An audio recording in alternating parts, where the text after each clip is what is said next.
여러분 안녕하십니까, 엄마시TV입니다. 여러분, 오늘은 제가 여러분과 나누고 싶은 얘기는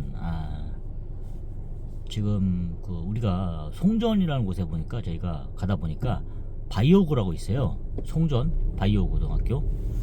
뭐 이렇게 보니까 예전에 보면은 우리 고등학교 때 보면은 중학교 때 그런 얘기도 했었거든요. 너 공부 진짜 못하면 너 농고 간다, 막 이런 얘기 했거든요. 농고예요. 저희 때 보면은 어쨌든 저는 80년생이니까 그때는 참 모르겠어요. 그 경기가 좀 좋을 때죠. 뭐 부모님들이 막 그때 금리 막 10% 찍고 막 이럴 때였거든요. 그러다 보니까 인문계가 그래도 제일 인기가 있었어요. 그래서 막 인문계 때문에 저는 용인 태성고등학교를 나왔는데, 태성고등학교랑 용인고가 이렇게 있는데, 인문계로 저희 양지에도 갈 수 있는 데가. 근데 이제 만약에 안 되면 막 수원 신갈에 있는 신갈고등학교, 거기도 인문계니까 막 글로도 가고 그랬어요. 그리고 이렇게 지원하는 거잖아요. 떨어지면은 배감고라든가 이렇게 막 그런 게 가서 그런 거였거든요, 인문계. 그리고 실업계로 가는 친구도 있었고요. 실업계로 하면은 용인 상고, 지금은 용인 정복으로 바뀌었거든요. 예, 그리고 약간 기술 쪽에 관심 있던 친구들, 그 당시 몰랐죠, 그냥. 예, 공고로 간 친구도 있고, 안성공고, 수원에 있는 3.1공고, 박지성이 나온 그런 쪽으로, 예, 이렇게 좀 있었어요.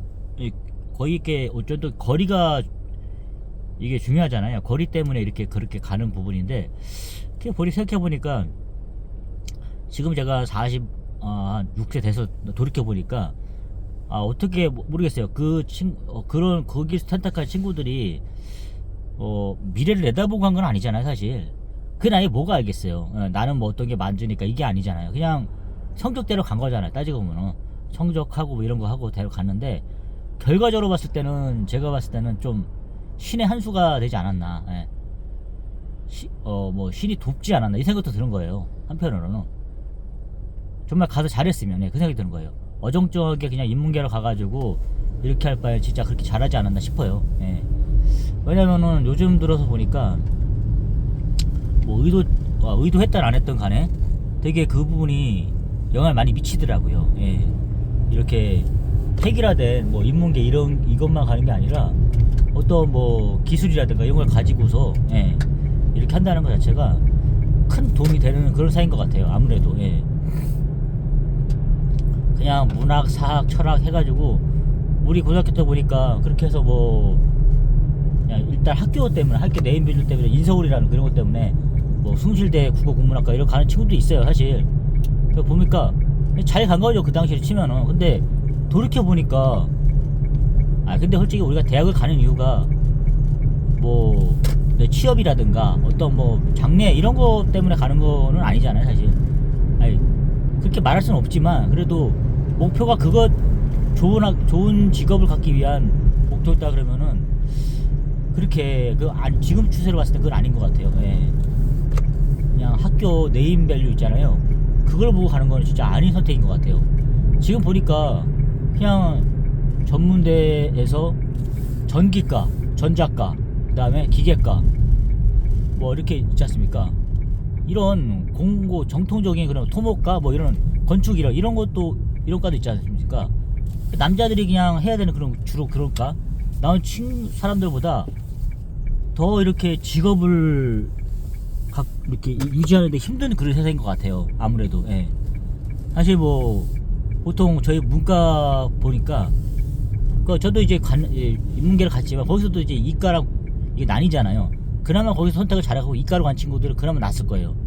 근데 문과로 가가지고 특히 문과 성향이 강한 친구들은 정말 힘든 것 같아요, 제가 봤을 때는. 예. 제가 딱 그 케이스인 것 같습니다, 사실. 예. 저는 어쨌든 그래도 물류라든가 이런 쪽으로 방향을 틀었기 때문에 좀 덜한데, 근데 생각보다 진짜 그게 되게 심해요. 이게 정년이 길어질수록 저는 좀 골치 아프더라고요, 이게. 예. 왜냐면은 계속 비교를 당하잖아요. 일을 해야 된다는 그런 것들. 예. 일 열심히 안 된다, 이런 것들이 자꾸 괴롭히더라고요. 어쨌든 간에 지금 보니까 좀 많이 그런 것 같습니다. 그래서 저는 솔직히 자녀가 뭐 예전에 치면 놀림받던 그런 학교 간다 하더라도 그냥 갔으면 좋겠어요. 가서 자기가 만족하면 되는 거 아니에요. 어떤 분이 그러더라고요. 지금은 다른 AI 시대에서는 행복한 거 있잖아요. 만족할 수 있는 거. 그런 걸 찾는 게 중요하다 하더라고요. 예, 직업이 있어갖고. 꼭 그냥 뭐 이렇게 뭐 대기업 이런 게 아니라 그런 거. 그게 중요한 거더라고요. 만족할 수 있는 거. 예. 제가 예전에 그 농인 바이오고 그거를 지나가다가 봤는데 한번 봤어요. 운동장에 뭐가 있는지 아십니까 여러분? 포크레인하고요, 지게차하고요, 그런 게 있어요. 이렇게 깜짝 놀랐어요. 저는 트랙터까지 있는지 모르겠어요. 근데 학교 특성상 밖에 그렇게 돼 있더라고요. 그래서 아, 이게 참, 그러니까 그 학생들은 모르잖아요. 그게 어떤 건지. 그냥 근데 고등학교 때 이미 그런 걸 해서 자격증을 따고 나오잖아요. 예를 들어서. 예. 괜찮겠더라고요. 그냥 그렇게 해서. 왜냐면은 지게차만 있어도 솔직히 말해서 큰 돈은 못 벌지만 그래도 취업 들어가긴 좋거든요. 예. 44세 제가 지게차 자격증을 있고 경력이 있다 보니까 뭐 다른 친구들보다 더 뽑히는 거 보니까 그런 것도 있는 것 같아요. 물론 뭐 자소서에서 약간 솔직하게 쓴 것도 없잖아. 있어요. 그런 거 있지만 제가 생각해 봤을 때는 내가 자격증이 없었으면 아예 그냥 그것도 못 들어갔겠죠. 그렇다고 아주 좋은 직업 이게 아니에요. 제가 만약에 그렇게 했었으면 고민을 안 하겠죠. 지금도. 예. 그런 게 아니라 항상 법민 갈등 있지만은 지금은 계속 제 내적 갈등을 일으키면서 싸우고 있어요.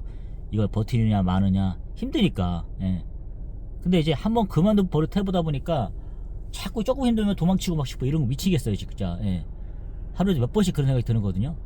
계속 냅두는 거죠. 이렇게 냅두면 내 참으면서 이렇게 있는데 이게 내가 과연 15년 더 해야 되는데 이걸 할 수 있을까? 또 정년 연장까지 된다 그러잖아요. 그러면은 20년 해야 되는데 이거 할 수 있을까? 지금도 돌아다니면서 겨우겨우 왔는데 지겹기도 하고 막 이런 거 있잖아요. 이런 생각이 들어요. 예. 하여튼 뭐 그런 생각이 듭니다, 여러분. 그러니까 여러분 뭐 취업을 준비할 아직도 그 젊은 친구들, 예. 특히 학생들, 저도 이제 아이가 뭐 8살, 6살이다 보니까 아직 학교 갈 때는 안 됐지만 그러니까 정확하게 방향 같은 게 솔직히 말해서 진짜 다양한 경험을 해보고 갔으면 좋겠어요. 뭐 비록 놀림 받을 수 있어요. 뭐 진짜 공부 못해서 간다 이렇게 할 수 있겠지만은 나중 보면 그게 아니거든요. 또 결과적으로 보니까. 예. 오히려 그 친구들이 문과 가서 논 친구도 훨씬 더 자격증 같은 거 따서 나오잖아요. 훨씬 좋은 것 같아요. 제가 봤을 때는. 그리고 또 보통 우리가 영인 상고 지금 정보고를 바뀌었는데 정보고에서도 오히려 그런 친구도 있잖아요. 그 뭐죠? 그냥 자기 과가 안 맞아가지고 전산 뭐 이런 거 해가지고 가는 게 보통이잖아요. 뭐 주로 가면은 병원 원무과 이런 쪽으로 잘 빠지잖아요. 그리고 뭐 하이닉스 이런 데도 가긴 가거든요. 1등하고 이런 친구들은. 근데 이제 그러다가 안 되면 그냥 용인에 그 저기가 많아요. 그 뭐죠? 간호조무사 학원 있지 않습니까? 예. 그다음에 뭐 요양보호사 학원 뭐 이런 게 있거든요. 그리고 의료계통으로 해서 그렇게 가는 친구들도 꽤 있었어요. 근데 예전에 우리가 여기 세브라스 병원이 여기 청인구 쪽에 있을 때 간혹가다 그런 케이스도 있어요. 이렇게 그 조무사 자격증 따서 고등학교 졸업해갖고 갔는데 어떻게 세브란스 쪽으로 해가지고 당시에 그런 채용이 되는 거죠. 예. 정직원이 돼가지고 그 세브란스에서 받는 혜택을 다 받는 그런 케이스도 본 것 같아요. 예. 솔직히 말해서 우리가 보통 그렇게 하려면은 대학병원 간호사 면허증을 받아야 되잖아요. 그렇게 해가지고 갈 케이스잖아요. 근데 예전에는 그게 됐을 수도 있었어요. 예. 그냥 조무사 자격증 따가지고 한 거잖아요 지금. 예. 그래서 의료 그런 가족이 된 거죠 한마디로. 그러니까 이제 인생이랑 진짜 모르는 겁니다 진짜 한번. 예. 어떻게 될지 몰라요. 예. 그러니까 모든 준비는 해놔야겠죠. 예. 그리고 내가 진짜 최악의 상황에 갔다 하더라도 그게 오히려 기회가 될 수도 있어요. 저도 마찬가지로 그렇게 하기 위해서 계속 최악의 상황이지만 거기서 어떤 기회를 창출하려고 노력해보는 거고요. 예. 그런 생각이 들거든요. 지금 저도 일단은 여러분 그걸 하지 마십시오. 절대적으로 비교를 하지 마세요. 예. 지금 내 상황이 어떤 상황이 하더라도 절대 비교하지 마십시오. 자꾸 저 사람들은 자기의 유리한 걸 만들기 위해서 노력할 거예요. 대기업 뭐 공무원 이런 분들 다 해가지고 정년을 항상 늘리고 싶어 하겠죠. 계속. 예. 늘려야지만 자기들이 계속 좋아지는 거니까. 예. 근데 뭐 청년들은 어쨌든 줄어들겠죠. 예. 저같이 예를 들어서 뭐 중소기업 땡기거나 능력이 모자란 친구들은 청년이 늘어난 데도 좋겠지만은 그래도 좋은 것만 있겠습니까? 예, 별 영향을 안 받죠. 그들만의 리그예요, 따지고 보면. 예. 안정적인 자리를 가진 사람들은 당연히 그걸 계속 유지하고 싶은 거예요. 5년에서 10년 늘려갖고 계속 그 뒷자리 있지 않습니까? 뒷짐지고 있는 자리를 유지하고 싶은 거죠. 예. 그렇게 되는 겁니다. 예. 하여튼 여러분, 제가 오늘 핵심적으로 드리고 싶은 말씀은, 그냥 일단은 여러분들이 가는 곳에서 최선을 다하다 보면은 또 기회가 올 거예요. 예. 그런 경우를 많이 봤어요. 좀 더 많이 살아본 선배 입장에서 봤을 때, 아, 이게 꼭 최악의 수는 아니었구나. 이 생각이 드는 거예요. 남들이 뭐 솔직히 손가락 할 수 있는 그런 상황이 벌어진다 하더라도 거기서 기회를 창출하면 되는 거예요. 그러면은 오히려 역전의 기회는 있을 수 있다. 제가 봤을 때 그렇습니다. 많이 살아보지는 않았지만 저도 그래 선배님들한테 얘기를 많이 들어보고 싶은 이유가 그런 거예요. 70 인생을 다 살으신 거잖아요. 다 이제 쉬셔도 되는 나이잖아요. 그런 분들에게 들어보면 알죠. 얼마나 많은 수많은 고비가 있었는지. 저도 앞으로 20년을 더 그렇게 해야 되는데 쉬고 싶습니다. 솔직히 말해서 이 경쟁에서 이기고 싶거나 이런 게 없어요. 아, 너무 힘들어갖고 지치니까. 예. 그래서 어쨌든 가긴 가야 되니까 지치지 않고 더구나 비교하지 않고, 예, 제 인생을 살아야 될 것 같습니다. 예. 자꾸 1대1로 비교하다 보면은 좌절하게 되더라고요. 예.